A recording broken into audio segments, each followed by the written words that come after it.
Good morning. What we're going to do now is get started with .NET and learn a little bit of C#. We're going to do this using the in-browser tutorial, which is a web-based application to give you an introduction to programming languages. To get there, you would go to this address, microsoft.com/net/learn in-browser-tutorial, and that will take you to this page here.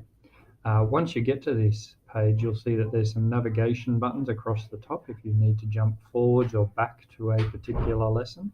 And then down the left-hand side, we've got our instructions for this particular tutorial. So for our intro, we're going to learn what a console application is and how to use this little browser over here to actually do the tutorial. So a console application means that there's not actually a window for the application to run in. You'll see down the bottom here there's this little black box. So this application or this code that we've written here in our designer is actually going to run in the console. So that's like your little DOS interface on your PC. So when I press run code, this is going to run the code that we've written above. And you can see that this application is a very simple one that's called Hello World. Most programming languages, when you're first learning them, will have a Hello World application to show you the basic structure of the application. And all it does is it pops up a message saying Hello World. So using C#, the namespace is where we have all of the related elements for a particular application. And when we press run code, what it's going to do is run this little section of highlighted code, which is just going to write a line to the console, and the line is going to say hello world. So let's run the code and see what happens. It compiles, and you can see that the console message now has hello world on it. Once you've done that introductory task, if you push the next step button, you'll see it takes you across to number 2, and we're going to learn about strings.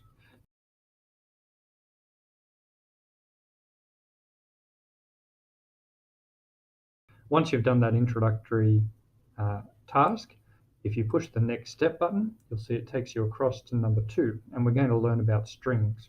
And so a string allows you to you can use a string to decide what it actually says to you, or what is going to be written to the console. So at the moment, this is going to say modify the code, so it specifically says hello to you.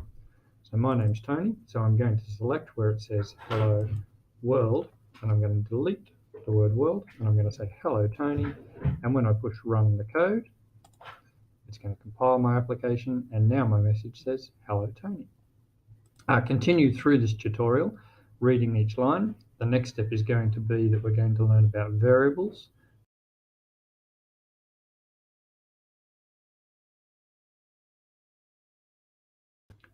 Your task now is to complete the in-browser tutorial, and when you get to step number 7 and you finish dealing with the basics and how to use .NET, we're going to also have a go at the quick start for numbers.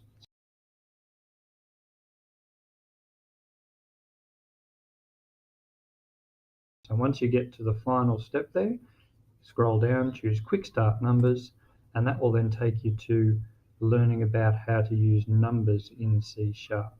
And if we begin the tutorial, you'll see that they've given you a little editor just in the same way as when we were dealing with strings. And if you copy the code from the left-hand window, you can paste it into the right-hand window.